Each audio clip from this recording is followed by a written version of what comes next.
Welcome, because you are now listening to From the Cart Path with your host, Trent Roberts, bringing you tips, support, and player recognition and education with the experts for parents and junior golfers in Indiana. This is From the Cart Path with your host, Trent Roberts.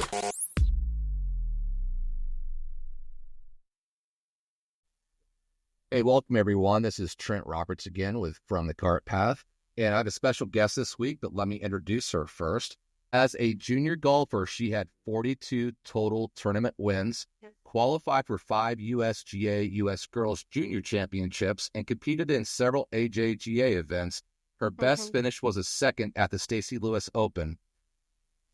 She's the 2013 Indiana State Girls State Champion. The last year we had a match play championships for junior girls, so she's still the defending state girl junior match play champion. In 2014 Western Am, she finished in 5th place. She's the 3-time Indiana Golf Association Player of the Year. In her final year as a junior, she ranked 130th in the world and went on to play at the University of Kentucky. In 2018, she was inducted into the Golf Week Junior Golf Tour Hall of Fame.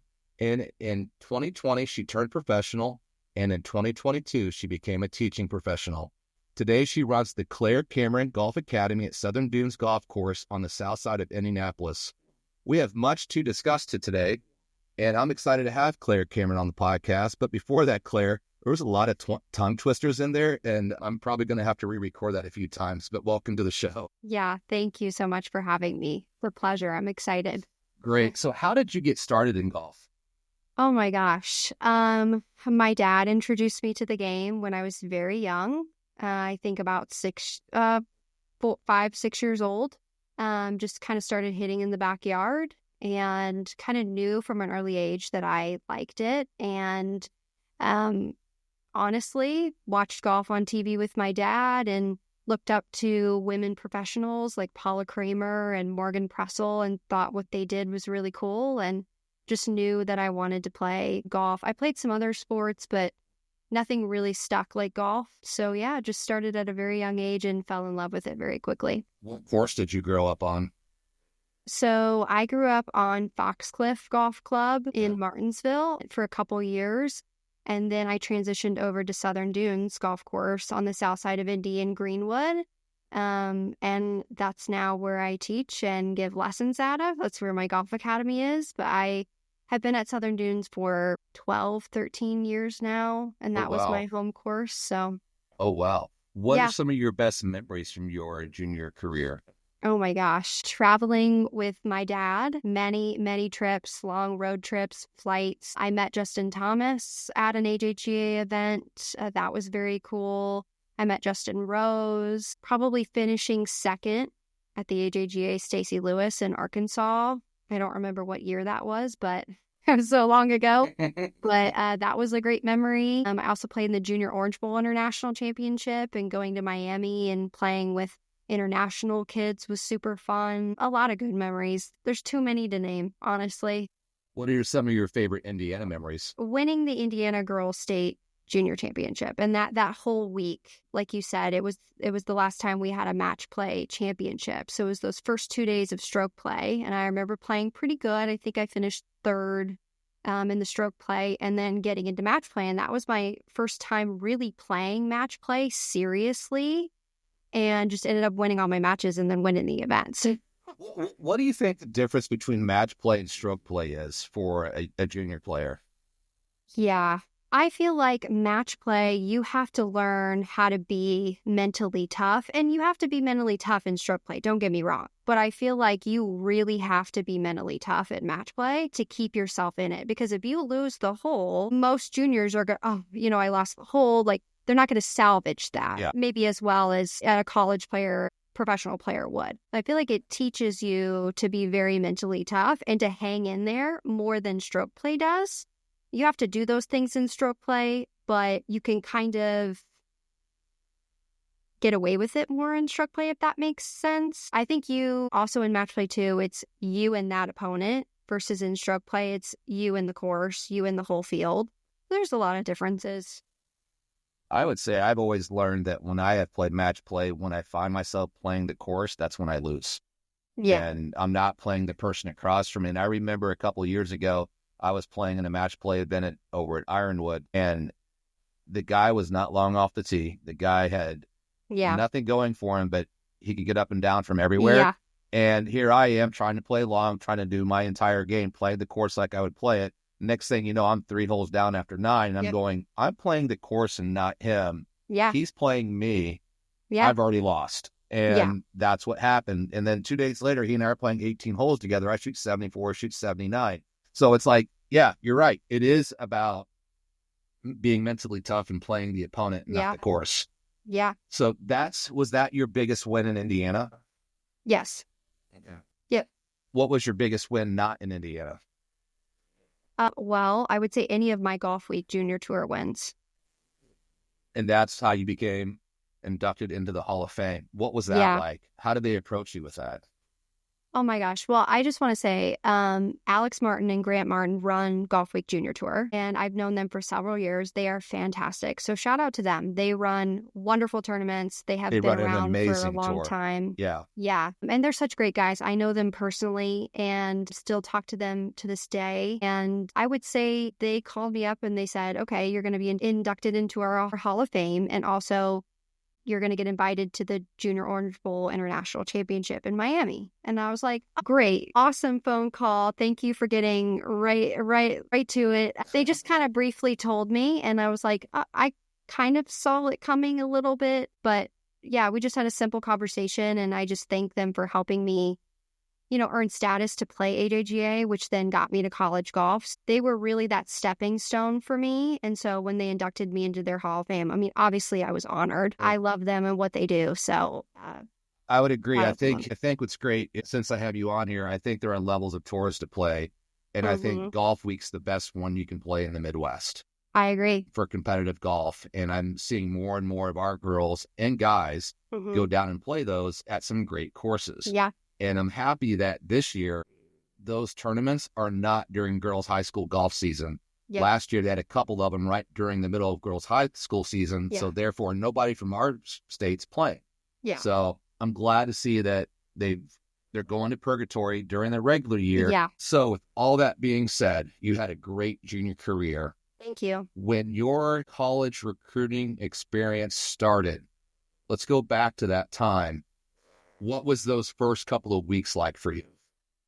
Oh my gosh. A whirlwind. Did not know how to handle it. Had to learn very quickly how to talk to coaches, how to be mature, how to present myself, how to present my accomplishments, how to present to them what I was looking for. Just a lot of things I had to figure out very quickly, while also focusing on playing and getting better and practicing and going to school and all the things.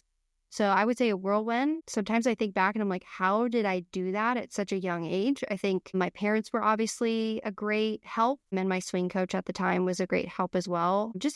I remember it being very chaotic, but very fun, because that was my goal. One of my goals was to play Division I college golf. So I knew, like, if I'm going to ask for this, I am going to have to be able to suck it up and dig the dirt and work really hard and figure out a way to get recruited. And that's what I did. That's great. What were some of the schools that you got to visit during that process? Several. Obviously, Kentucky. I visited Georgia. I visited Arkansas. I visited Auburn, Furman. I visited South Carolina. I had a lot of interest from Indiana schools. I did visit IU, but I kind of knew I didn't want to play for an Indiana school. I'm sorry, but that was just kind of my preference. I wanted to get out of state. I wanted to play in the SEC. That was my goal. Why the SEC? Why the SEC? I just love the South, and I love the conference, and I love the schools in the SEC, and I think that they are the best golf schools in my opinion. And so that's just what I was focused on. That was my goal. So ultimately, you end up at Kentucky. What was choice number 2? Do you remember? Yeah. Choice number 2 was Florida, and choice number 3 was Illinois. Oh, wow. And Illinois is a great Big Ten program. Yeah. Yeah, they do. And they have a great coach, Renee Sloan, and she was wonderful to me. And yeah, they've got a great practice facility at Illinois as well. So what led you to that decision at Kentucky? I liked the school. I liked the athletic department. I liked that it was in the SEC. And I'll be really honest with you, when they offered me a full ride, they were one of the first schools to offer me a full ride. So I was very obviously excited, but I felt like they were like, we want you. We're showing you how much we want you right off the bat. They didn't give me a deadline either. A lot of other schools gave me a deadline. So I just felt like because of those things, it made them more attractive. How quick into the process did they give you that full ride offer? Oh my gosh. I was thinking about this last night. I believe they offered me, and then, like I said, they didn't give me a deadline, but I thought about it for a good 3 weeks. And I would say at that 4th week, I called him back and said, I'll accept verbal exceptions. So it was a decent amount of time.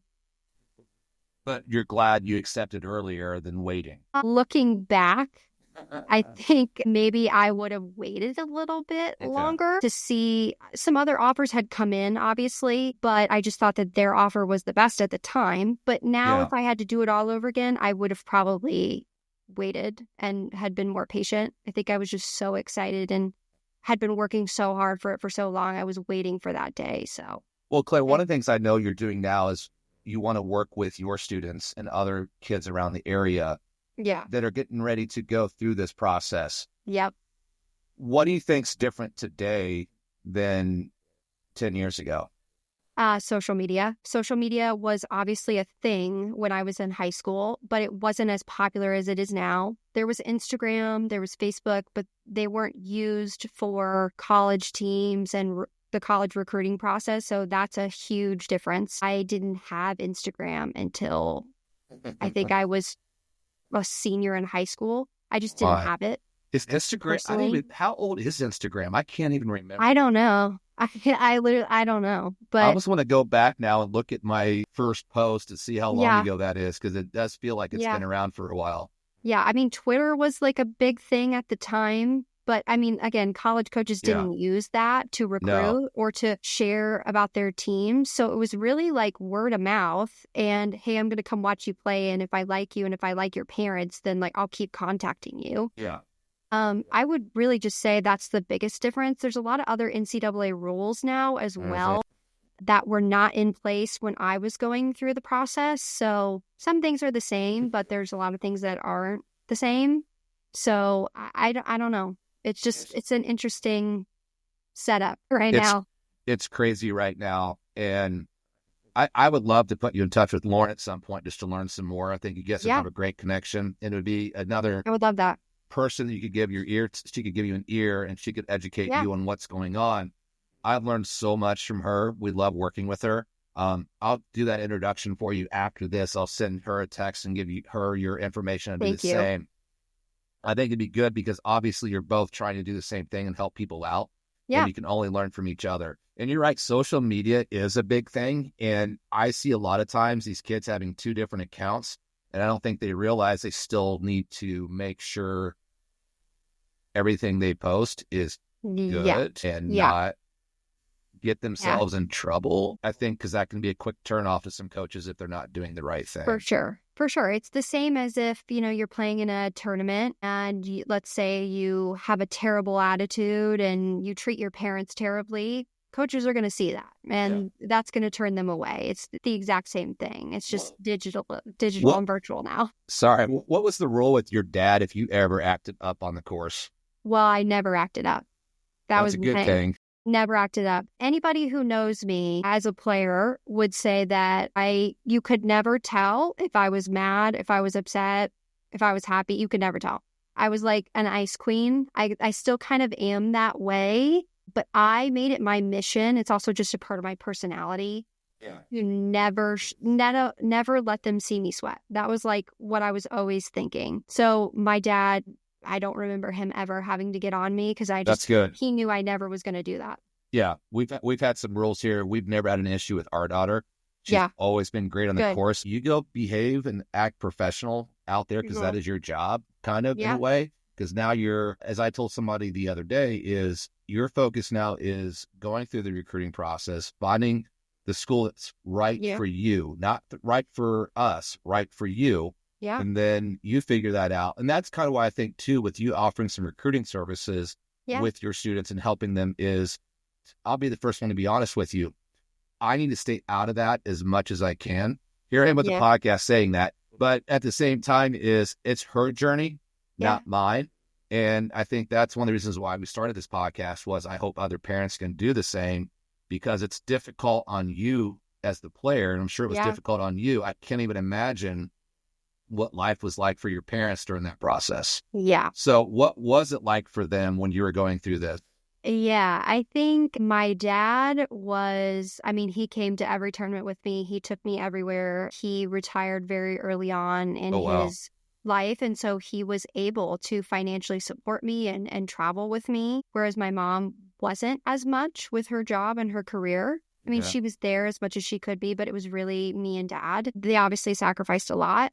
I think that they were obviously nervous with me and were feeling all the emotions with me. But my dad was a rock and was very calm and positive, and that obviously helped me. It wasn't easy, but I think we just did it together. We just approached it as, hey, we're a team. We're going to do this together.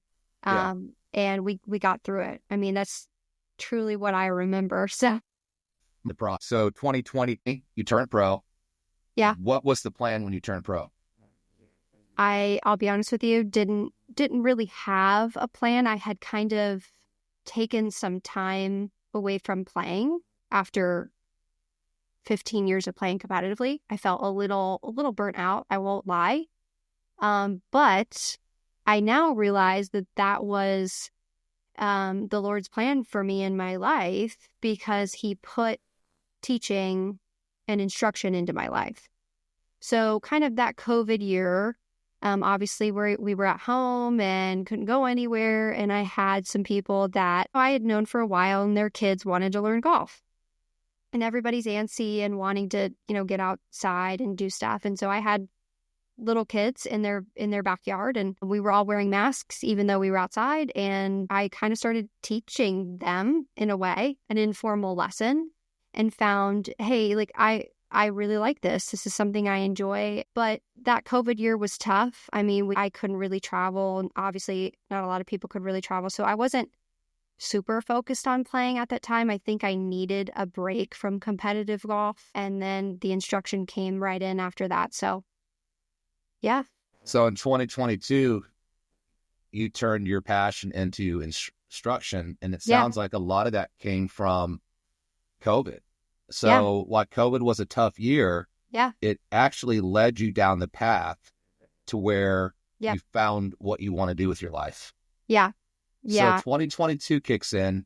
Let's go there. Let's talk about, did you go to Southern Dunes right away to start your instruction, or where did you go? No, I didn't start right away at Southern Dunes. I just kind of taught people that I knew in their houses. Some of them had golf instructors in their, basements or barns or things like that. I would kind of go and make house calls, and that's kind of how I started. Just people who knew me and knew my family, church family and friends. And then I started at Southern Dunes shortly after that and asked Kurt Shear, who is the general manager at Southern Dunes and was my golf instructor for, I think, over 8 years. Oh, wow. I've known him for so long. I can't even remember, but he's that third parent you've had for your entire life now. Yeah. And he now runs the golf course there and doesn't really teach anymore. He's kind of out of it. And so then I asked him, hey, like, I really want to do this. I want to do this like formally and create my own business. And I want to build my clientele. Can I do it at Southern Dunes? And he said, yeah. And we started from there. I think it's great. How many other instructors are there? None. So it's you. Yeah. That's great. Yeah. How many students do you have right now? Today, February 15th, 2025, I have over 115. That's amazing. Thank you. So, I am very blessed. Can you think back like 4 years ago and be like, hey, in 4 years, I'm going to have 115 people that I instruct in golf. Yeah, no, I did not think that at all. I was like, we'll see where this goes. I like it, but who knows if anything is going to come of it. And I truly have been blessed with some of the most amazing students and some people who are truly friends of mine now. And obviously we have that instructor-student relationship, but we are friends at the end of the day. We care about each other. And I've just been able to meet some wonderful people who trust in me and trust their kids with me. And so shout out to all of them because I know they're listening and they're fantastic.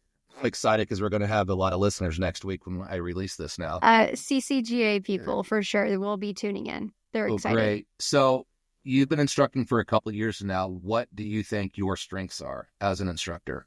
Yeah. I think I am a good technical coach. I think I understand the golf swing from a technical standpoint very well. I learned from somebody who was a fantastic technical coach, so that was obviously very helpful. But I think one of my biggest strengths as an instructor is that I went out and did everything myself. I learned everything myself. So if I have, a high school girl that I'm working with, and let's say she is really struggling to break 80 and what's going to help her score better, I take her out on the golf course and we do certain things and we work on certain course management ideas and things. And I can relate to them because I'm not that far removed from that age and I'm not that far removed from my competitive golf careers.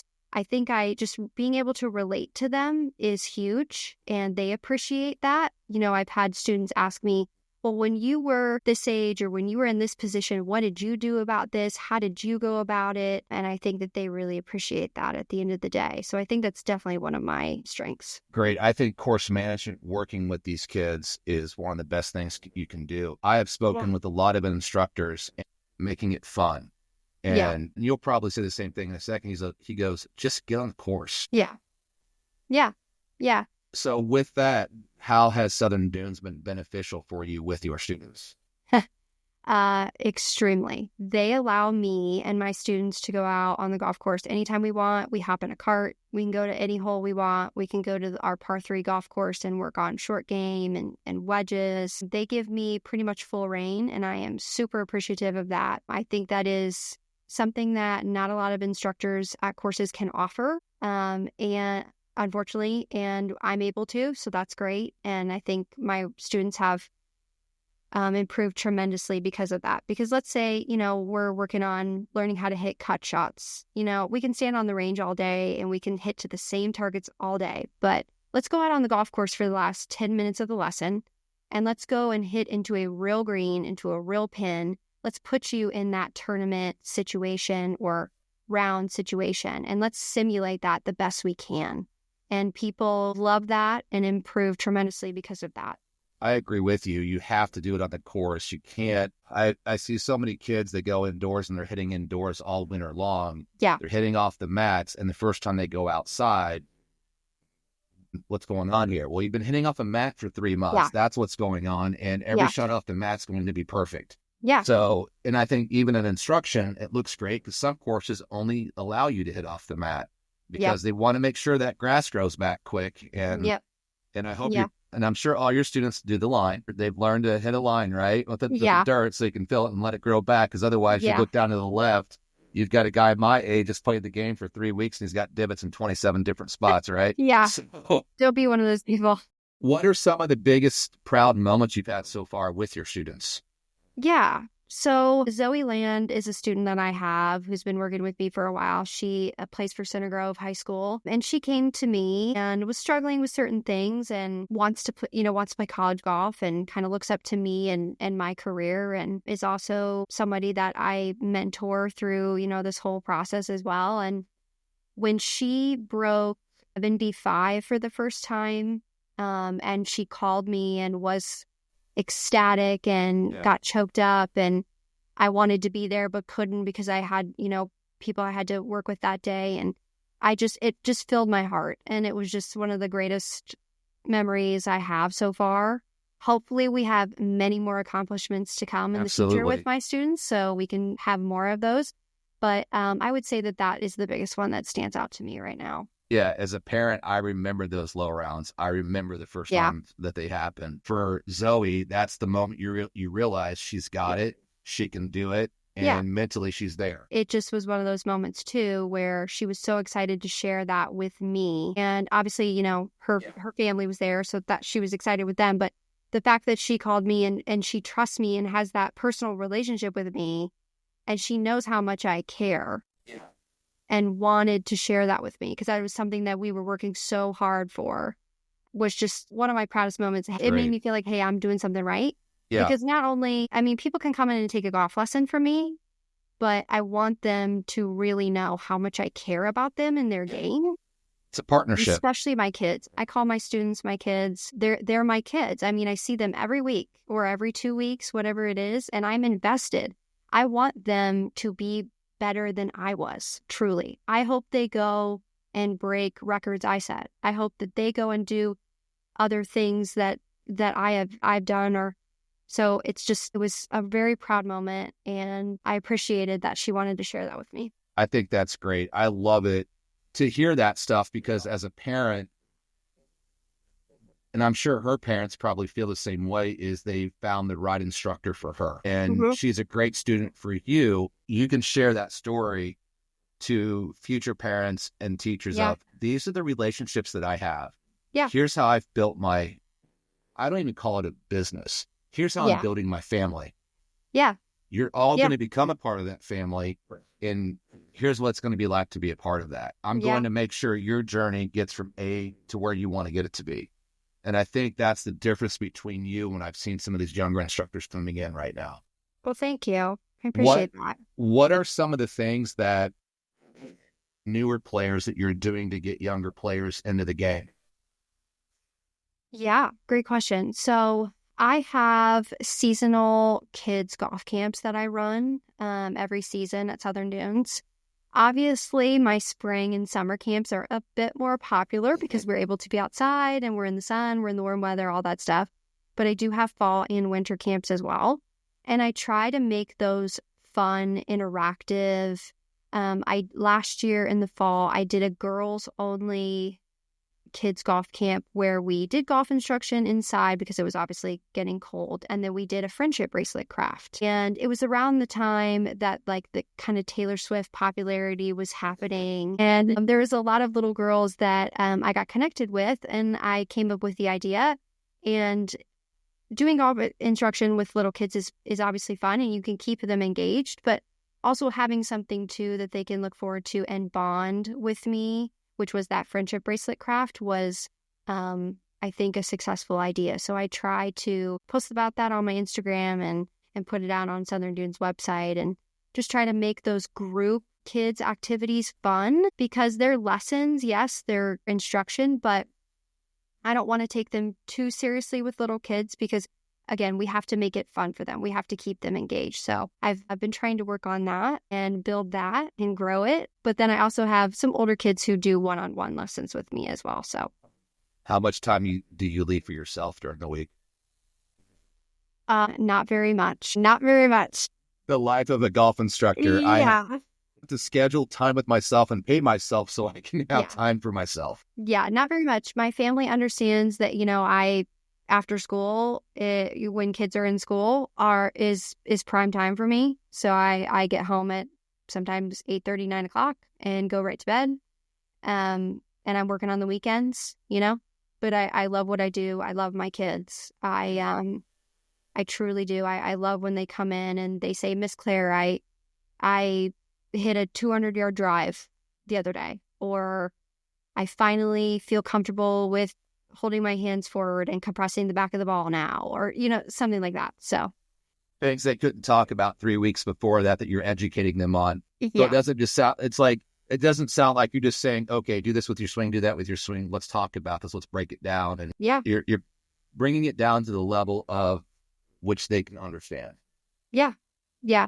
I go in every lesson and I'm like, I have to know my audience, right? So Zoe, who's a sophomore in high school, she's a totally different golfer, person, individual.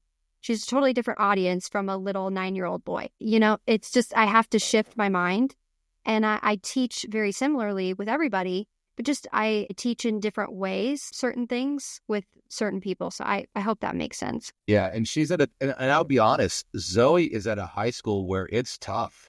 Oh my gosh. Yeah. They're deep. They've always had a great team. And Yeah. it's tough to crack that top 5 at Center Grove.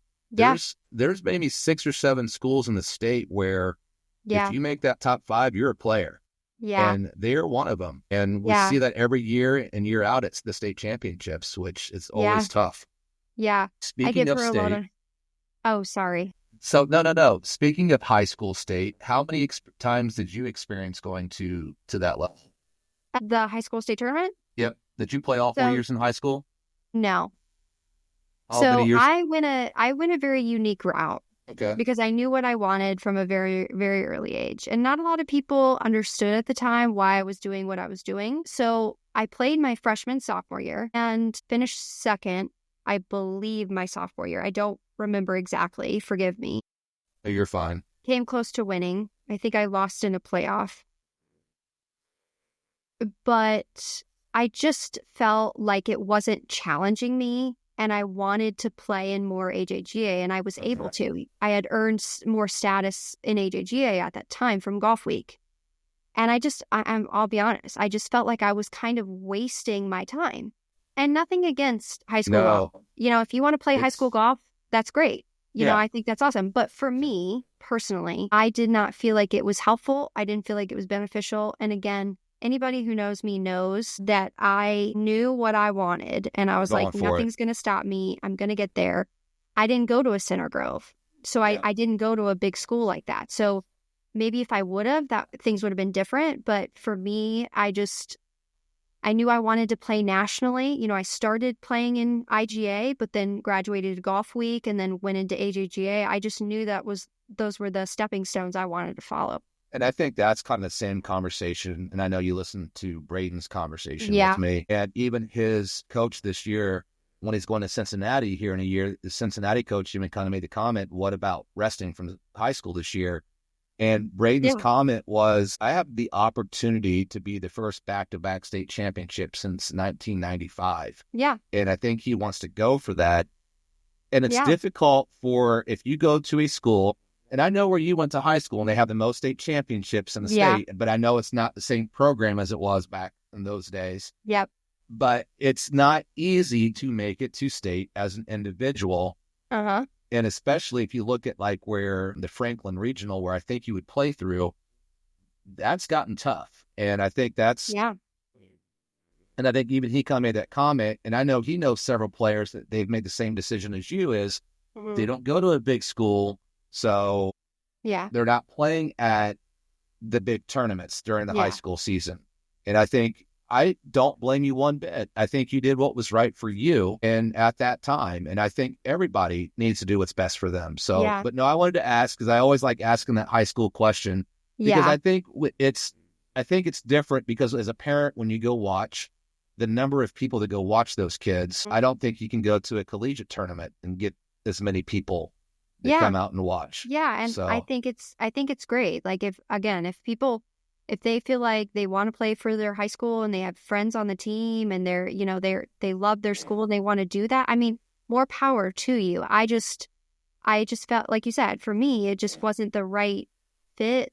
I just felt like I was wasting my time. And I remember a lot of people being like, what are you doing? Why would you do that? I remember calling college coaches and saying, hey, just to let you know, when I could talk to them per NCAA rules, I remember saying to them, like, hey, I'm not going to play high school golf for my high school. And they were like, that's okay, fine. We don't care. Yeah. And I remember being like, oh, wow, okay. But people here at home were like, what are you doing? Why would you do that? And I remember being young and feeling like, why are you against that? That's not fair to you at all. Yeah, but I, again, achieved the goal I set out to do. So it worked, but I'm not saying you have to follow that path. But for me, it was like, I don't know, just didn't feel right, didn't fit. Well, I think there's two things. I think as a parent, your kid needs to do what's best for them. Yeah. And number two, as a parent, it's an 8-week season that doesn't stop. There is no time to breathe. And for us, we're lucky. We're blessed. We're at a high school that does a great job every year. And I think there was a moment last year, we had an invitation on a Saturday, a conference like on a Monday, and then another invitational that Woodland puts on, which is a great invitational at Woodland Country Club on Wednesday, and then another invitational on Saturday. Yeah. When does the kid have a time to take a break, breathe, and be a kid? Yeah. They're not going to the high school stuff. They're playing more golf than you were on AJGA at that moment. Yeah. So I get it. It's a lot of time for a kid from both perspectives. And so I give you credit for being able to make a tough decision and not doing it. Thank you. So you still got to experience it. And I think that's important too. Yeah. Yeah. I mean, I like, to your point, it was 8 weeks. So it was very quick. And I was also playing, I remember my freshman year of high school, playing in the AJGA Girls Championship in South Carolina and having to miss an invitational. So I was still, I was playing high school golf, but then playing in other tournaments too. So you're right. It was very quick. Not a lot of time to have a social life. You do golf and then you eat and go to sleep and you repeat it for 8 weeks. After a 7-hour, 18-hole round in high school, right? Yep. You could play 36 at AJGA in 7 hours. It's a whole different ballgame. Absolutely. Besides teaching your students, what else are you offering your students right now? Yeah. So I'm offering those summer kids golf camps. Like I mentioned, those seasonal kids golf camps. And then I'm also offering my college golf recruiting program. So my college golf recruiting program is basically me sitting down with you, discussing your goals, what schools you want to play for, and I put together tournament schedules for you. I help you contact coaches. I help be a liaison between the player and the coaches. A lot of college coaches recruited me, and a lot of them are still at their respective schools, and so they know me and they're familiar with me. So that is something that I'm offering that I kind of started recently, and I have a couple kids that are working with me right now on that, and it's fun to build schedules for them and help them through the process and their parents as well. So it's been very fun and exciting. Parents don't know what they don't know. And that's the number one thing I've learned over the last 4 years is we don't know what no one has shown us. And I think that's the key of why I'm doing this is how do I get other parents that direction? So what I want to make sure is if you want to give the best way to reach out to you, let's do that. And then I'll make sure to put that out there on all the media that we release for this. Yeah. So how do they get a hold of you? Yeah. So you can email me. You can shoot me a text, send me a call. You can also go to the Southern Dunes website, and I have a page for Claire Cameron Golf Academy. You can check out information there as well. I also have an Instagram account that I run. The handle is at Claire C Golf Academy. So if you want to check that out, it has some more information on it. But I'll give you my other information too if you want to share that. Perfect. Yeah. I appreciate your time. I think it's great with what we got to do with you today too is recognize your career as a junior and talk about what you're doing for your students. And I think I'm pleased to see a young female instructor out there for the kids to look up to. I wish you're further north because you're still a little further away from us, but I am pleased to see that. And I've already given your name to a couple of people that they may be looking for a new instructor. Thank you. They have daughters and they're like, where do I go next? Our guy's looking at retiring and I'm going, well, everyone's got a price range. Where do you want to go? What do you want to spend? And I think that's key. So hopefully they get a hold of you. And if not, I'll make sure I keep giving your name out to different people. Thank you. I Thanks appreciate again for your time, Claire. Oh, thank you. Thank you for having me. I really appreciate it. Thanks for listening to this episode of From the Cart Path with your host, Trent Roberts. Please be sure to like and subscribe on your favorite podcast platform so that you never miss an episode.